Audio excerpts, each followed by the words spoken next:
메갈로돈은 세계적으로 가장 유명한 고대 포식자입니다. 크고 위험하고 치명적이죠.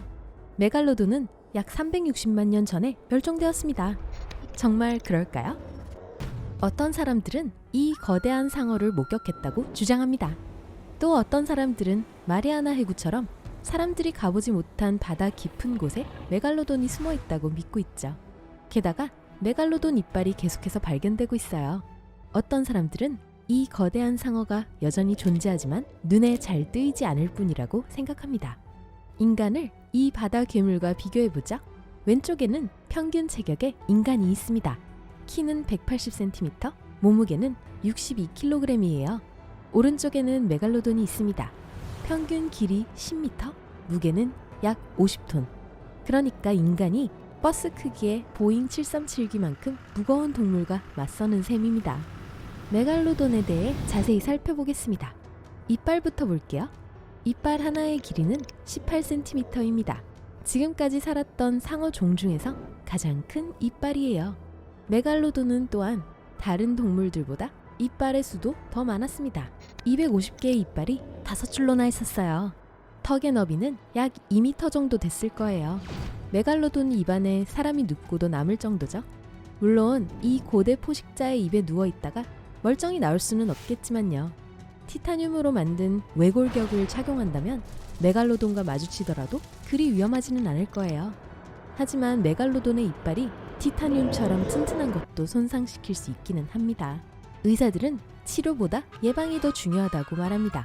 그렇다면 메갈로돈이 여러분을 다음 끼니로 삼는 것을 막기 위해서 무엇을 할 수 있을까요? 여러분이 한 무리의 사람들 속에 있다면 상어의 공격을 받을 가능성은 훨씬 적습니다. 상어는 많은 사람들을 공격하는 것이 위험할 수 있다는 것을 알기 때문에 순순히 후퇴할 거예요. 물론 여러 마리의 메갈로돈이 함께 있다면 얘기가 달라지겠지만요. 그러니 해안에서 너무 먼 곳에서는 수영하지 마세요. 메갈로돈은 해변에 사람들이 많을 때 물속의 진동을 들을 수 있습니다. 하지만 여러분이 깊은 물에 혼자 있다면 메갈로돈의 공격을 막을 수 있는 것은 아무것도 없어요.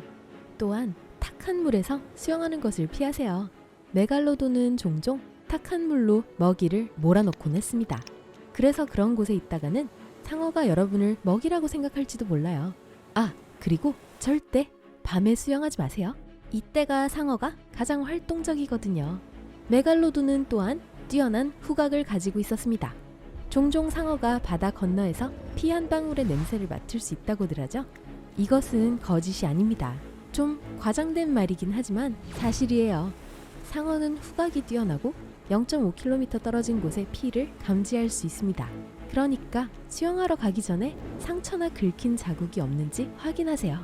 여러분뿐만 아니라 해변에서 수영하는 다른 사람들도 보호하는 길입니다. 메갈로돈은 피냄새를 맡으면 사냥 모드로 바뀝니다.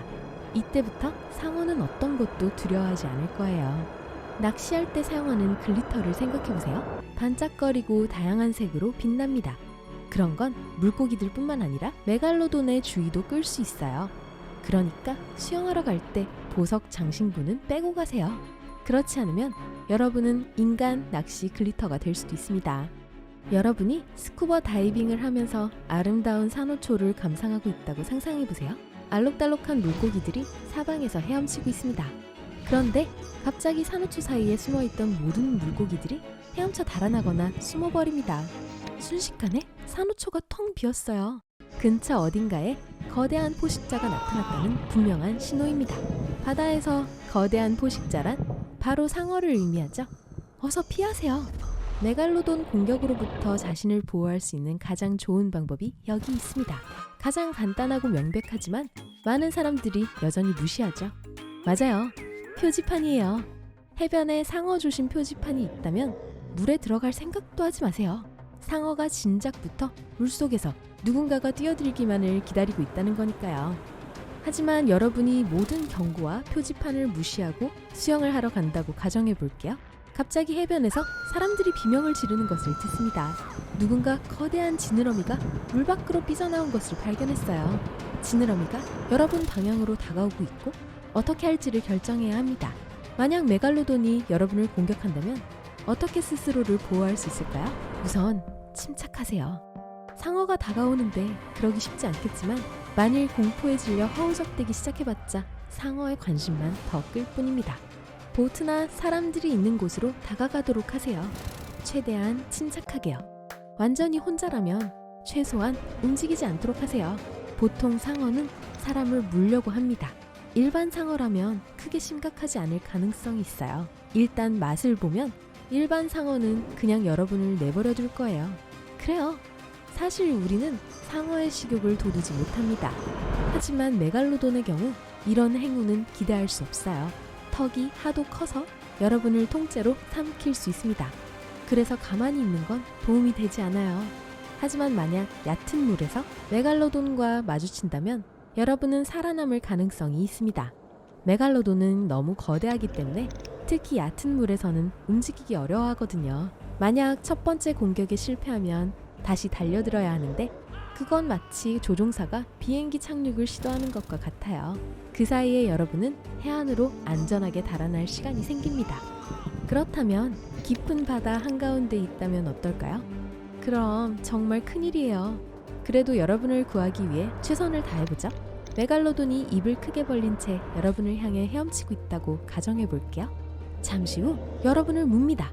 메갈로돈의 치아 구조는 여러분이 입안에서 탈출하려고 할수록 상처를 더 많이 입게 되어 있어요.